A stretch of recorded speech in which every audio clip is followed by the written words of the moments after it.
Flock, Lofatada. Yeah. Anthony has a cool Karu, which Karu was able to take. It's just a lot of great sets. Close action all day, and I would not be surprised to see yet another one of those right now. Typically, Lima is going to take this one in pretty comfortable fashion, but Skeleton has been known to make him sweat just a little bit. Yes, their last set that they played, I think in December, went to Game 5. Let's see if Skeleton can do it again. We've got two Texas representatives, the number 2 Texas and the number 9 Texas PR, going at it, but Lima showing why he's higher up on that PR. He's got a quick early one. Rather, Skeleton showing why he's lower. I think just missed stage tech coming through there to lose the early stock, as Lima now is going to demonstrate why he's higher with some consistency in the combo game and some patience in neutral. Yeah, really patient in neutral, just crouching on the ground, waiting for Skeleton to take any step forward so they can fish him out with the down tilt. Going for a deep edge guard here. Wait a minute. Going really deep. Yeah, Rage Drive online. Rage Drive isn't going to connect too easily on Lima. Very careful player, but wait a minute, the air dodge off stage just playing super patient. Yeah, and Lima, especially with the full stock lead, is going to slow this game way, way down. We did learn very recently that Bayonetta's flanking game is so powerful that they had to ban it from Supernova. But at this tournament, we, of course, have all the time in the world. Lima circle camping, willing to play timeout at this point, even though it's only a minute 15 into this set. He's going to do whatever he can. Because, you know, even if this doesn't go to time, you're just going to force Skeleton to be the one making stuff happen. Yes. You're going to be allowed to play out this game however you want. As this game goes, you can choose when to play aggressive and you can choose when to back up. And right now, back up is his choice. Stay hydrated out there. Every time that Lima grabs ledge, take a sip of water. Yeah, go for it. Or whatever you're drinking. For it. See what happens. See just how hydrated you can get. Yeah. You're going to have to use the bathroom multiple times during this set because Lima's playing it slow. Very slow indeed, as the Electric Wind Godfist is going to knock him off stage, knock him out of shield. And that's going to be a spot that Lima's very comfortable in. Kazuya with very limited options to quickly pressure a ledge-hanged Bayonetta. There are things to do, obviously, but they're just real slow. And it gives Lima the benefit of even being able to react to something like a down smash. Ooh, we're just going to run up, hit that dragon uppercut. That's going to take the stock. That does catch ledge hang, by the way, fun fact. Yeah, that is interesting. The uppercut move catches ledge hang. I did not know that. He needs it, though. He does. Look at Kazuya. He's so slow. He can't win neutral. There's nothing he can do, really. He needs whatever he can get. Yeah, and you see Skeleton going for that on the ledge hang just then. As Lima caught way below stage, Skeleton's not going to commit to anything, which does appear to be the smart option. But now we're in a spot here where if Lima gets a little bit too tricky or overzealous at ledge, you could lose the stock, but Lima is just going to wait for Skeleton to approach and catch him with the back air. This is patience, patience personified right now as Lima. What's fun is that one of Kazuya's game plans in general fundamental purposes is conditioning your opponent. Conditioning your opponent to DI a certain way, conditioning your opponent at ledge, and there's just 0% chance that Skeleton's going to get any information off of this game because of how Lima's playing. Just not getting a lot of a chance to do that, and I'm sure that that's something that Lima has in mind, right? Where he's just not letting Skeleton get any sort of a neutral read or any idea of what Lima might want. Because he's just going to sink ledge. He's not going to approach. He's just going to wait for Skeleton to walk up and whiff. As every connection that Lima has had so far since he took that first stock early on has just been waiting for Skeleton to commit to something and just reacting to it and hitting him for it. He hasn't really had to make a guess or make a really strong choice yet. Just hugging center stage right now. This is the name of the game, circle camping. Lima has no business in approaching. If you can find an ABK, take the combo you can get, but otherwise, 151% on Kazuya. There's really no pressure to end this game, and Lima's not really fishing for it too hard. Yeah, definitely not. As a super high percent Kazuya, a lot of things are going to get it done, and some good spacing on that one. Look at Lima, man. He didn't like this anymore. He didn't like this anymore than Skeleton did. He was just kind of going through the motions. The moment he hit that first stock, all pressure was off. He can just play it however he wants. The smile fades from his face a little bit as he leans forward and moves into his flowchart, and it worked out extremely well there. Yeah, Lima didn't really have any interest in taking that stock, but when it was as easy as pressing the A button multiple times, he said, fine, I guess I'll end game one. I'm sure he would have been happy to ice out Skeleton a little bit longer, but we're moving into game two with Lima going up 1-0. Yeah, you see Lima kind of smile at the game like you smile at a coworker you're not close friends with. Yeah. You know what I mean? When he hit that last jab, he was like, how you doing? You know, he just didn't even like, not even saying hi, how are you? It's how you doing? It's very casual face coming through from Lima. Scoreboard is showing 0-0 production. I know there wasn't a lot of interaction that game, but Lima did take it. It was not a button check. He did indeed. Although, it could have been mistaken for a button check. That one was not close, and ultimately there was very little touch and go there. Certainly was not, as we're going to see a similar blistering speed come out in the second game. But Skeleton's going to find an early opening, might be able to turn the tide to this game in his favor early on, as now the onus to approach is, for the first time in this set, on Lima. Very true. This is exactly the position you want to be in a Skeleton. You have to find the early advantage here, because the second you go down in percentage, Lima has a very linear game plan. And there it is. The lead comes through from Lima as the extension off the left side is going to spell disaster for Skeleton, and we are in a similar spot as we were in game 1, and the Cadaver has his back against the wall. Skeleton, after that stock pick, looked over to Lima or looked to the side, and then came back to the camera and said, "Come on, man." Did he actually? Yeah, he did. I didn't see that. He's like, how does that carry me all the way to the ledge, and then how does that actually kill? It looked like it almost wasn't going to. Yeah, maybe that was a come on man about what he knows is to come. The early air dodge, does he make it back from here? Yes, he does, but just narrowly. Lima looking to find a punish, rather. Yeah, Skeleton picks Smashville, of course. It's the smallest stage. It's the most claustrophobic place. There's not a lot of ways that Lima should be able to run around, but because there's still space, it's so hard to tech on the, when you're getting witch timed underneath, mixing up that timing makes it so difficult. Yeah, very, very difficult indeed, and a similar level of frustration coming through from Skeleton, as Lima is just going to wait under this ledge, stay very calm, find another opening, and this could be big damage. This could even be the game. Lima not wanting to wait as long to finish it off as he did last time. Skeleton's able to swing out of disadvantage and reset things, though. Still 2 full stocks down. You haven't even closed the stock even close on Lima. And we're starting to see why the set record between these two, because as they are both Texas, they've played a lot of games together, is 10-5 in Lima's favor. Yeah, very strongly in Lima's favor. And honestly, based on what I'm seeing, less strong as I would have thought. Lima is looking to have this totally solved. Very true. Skeleton wants to try to find a way back in, but at 100%, Rage Drive's only going to give you so much percentage, and it's definitely not closing the stock anytime soon. Right, especially if you're not finding an opening other than Rage Drive, right? We find a back air to tack on a solid 20%, and an up air to put on even more, but still nothing super scary for Lima, as he's able to just play at his own pace off the ledge here. A little bit of a ledge trap situation, but Lima doesn't even need to come onto the ledge, and there's not really a lot of good edge guarding options for Kazuya. Man, and the thing, you were talking about how Kazuya wants to find conditioning so much. Not only did that first game disallow Skeleton to get any conditioning, but it also made him scared to commit to anything in the corner. He's not swinging on Lima, because every time he tried in that first game, Lima would extend it off this corner platform just like this for quite a bit of damage. So Skeleton just really doesn't feel like he has something to go for right now, and the jab off the right side, Lima swipes that game away with ease. At this point, if you're Skeleton, there's no harm in picking a different stage. One that Lima can't plank underneath so well, right? Like, if PS2 is available, if Kalos is available, if Town and City is available, it'd be even a little bit more difficult. Like, it might be worth it if any of those stages are still on the table to just mix it up for the sake of mixing it up. You've got to find something else. Yeah, because right now, the game plan that you're looking at is not working. Despite losing a stock both games, Lima is looking as confident as ever, thinking about a small battlefield pick, thinking about Kalos as well. I don't love Kalos because Kazuya can't full hop on those platforms, and they're way off to the side, so Lima can really plank off on that platform.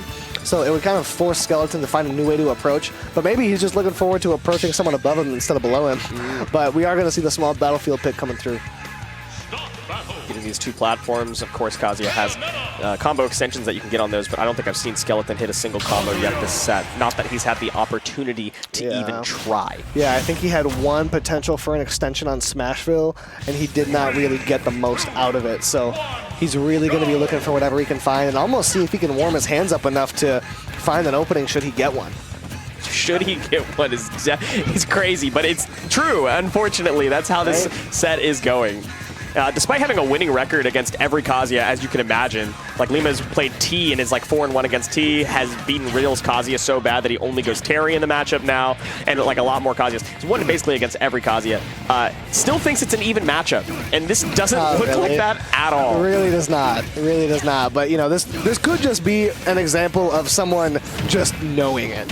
You know what I mean? This is Lima coming in with as much experience as you could possibly have, as you called attention to.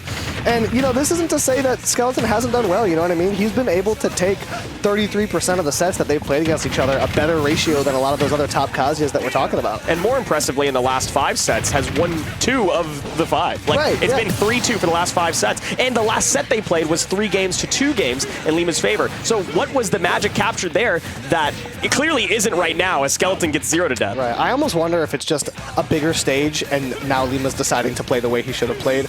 You know, if it was a thing where at a local Lima wanted to approach and have more fun, but in a situation like this, he's going to play it optimally. And that's why he does even better against a T than against a Skeleton, because he's always going to be playing that type of style. But in this situation, Lima is just looking to have all the answers, as Skeleton is going to push him off stage. And Lima, that is where he's most comfortable. And this is our last set that we get to cast? It is indeed. This is like a cooldown lap after you do a heavy workout. You know, this is a walk around the track, but wait a minute. Oh, never mind. The down smash connect, but the second one comes through from Skeleton. Puts Lima in the grave real quick. My God, that's the only time you'll hear us get excited. Yeah, right? It's a big one. Yeah, that was a huge opportunity for Skeleton. And honestly, this is doable, but it's now suddenly not so much. That was kind of handsome. That was guapo right there. Yeah, guapo, muy guapo, very much. Good stuff there from Lima, as yet again, post up in the corner, up a full stock against Skeleton. And Lima's just crushing skulls right now. Just nothing he can do. Stuck below the stage, he's going up, down, left, right. Just so much mobility at his disposal, and that's Kazuya's biggest weakness. And right now you're seeing why mobility is such an important thing in Smash Ultimate. A character being mobile is enough by itself, in and of itself, to make you a top tier. Ooh, okay, interrupted the AVK with the electric. I thought something special was going to happen there. But here's another thing that makes this matchup so annoying, Bats Within. Yeah, Bats Within makes this super annoying because the air dodge is so quick and it interrupts a lot of like your untrue combos. Yeah, Kazuya's got to be so perfect and so optimal. Can only go for the stuff that's true, or else Bayonetta is going to get out, reversal you, reset neutral. And that's a thing we see in this matchup more than many others, as Lima just going to wait off stage. Ooh, I was surprised he didn't catch the down smash. Maybe played with the spoon a little bit, just jumped it down on the footstool. And another one. Lima, what are we doing? Do you feel bad because it's against Kazuya, or no? Like if somebody's playing against Steve, is that like an issue? And you know, this is like a philosophical question that we're getting into. You know, this is less about Smash Bros. And more about the responsibility of one to be kind even to those that aren't kind to you first. You know? Yeah, absolutely. That's a great way to put it too. This is really about your ethical responsibility as a community member. Is this something that you are okay with watching happen to somebody who is playing a traditionally unethical character themselves? And something that you see more of online, and that people don't usually have the gall to do sitting next to the person that you have to shake hands with after the set. As a down smash is gonna maybe prolong that a little bit more, prolong that handshake from Skeleton. And you know, the set gets big when we start talking about philosophy proses on comps. With only 3 minutes left, Lima could theoretically play for timeout here. And I think Lima, honestly, is getting a little bit lazy. This is fully doable for Skeleton. Yes. All it takes is one electric. Yeah. But when you're just fishing for a dash attack, you can see the desperation from Skeleton. Now you've got to play an edge guard situation, reset momentum, and this witch time barely allows him to get back to stage. Yeah, but lazy for Lima is right, you know? Like, last stock right now, 140%. That's close to max rage Kazuya. Any opening right now for Skeleton is going to get the job done, but Lima just waiting under, maybe less so lazy and more so flashy, trying to make something silly happen, play with his food a little bit. But the food might bite back, my friend. I think it's just going to be like a loose back air for Lima to take the stock because of how a Skeleton's approaching. He's not approaching with shield that much, especially when Lima's on the platforms, but that would require Lima to go to the platforms, and he doesn't have too much interest in doing so when he can just circle camp, you know? Yeah, it's going to be a back air or a pivot jab or something, but here's the opening for Skeleton. As his heart may have skipped a beat right there, it regulates back to a resting BPM. Back to the left side of the stage here. You can only grab the ledge so many times before you have to come back to the stage. And this is a last hit game. This is actually neck and neck now, as Skeleton can do just about anything right now and make Lima have to fight for his life.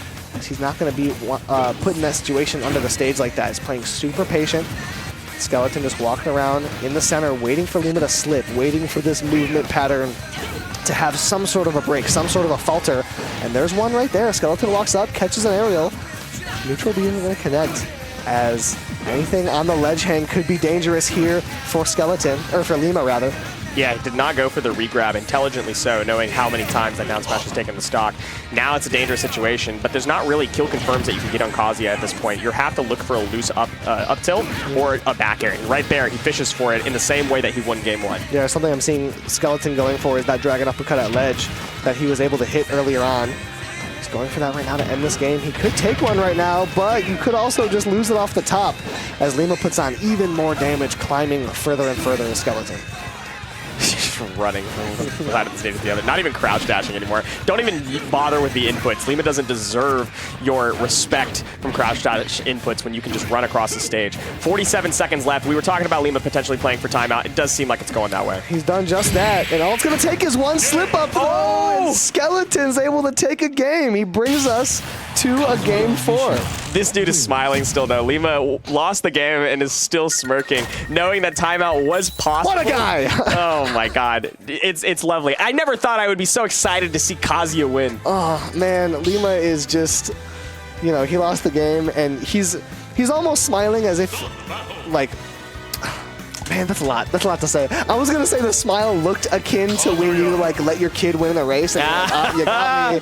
That's kind of the smile that he just gave. Not to say that Skeleton is incapable of winning a game straight up against Lima. He's done it enough times to where I refuse to believe that Lima's let him win 5 times. You know what I mean? Right. But based on the way he's playing, that's almost what it's looking like.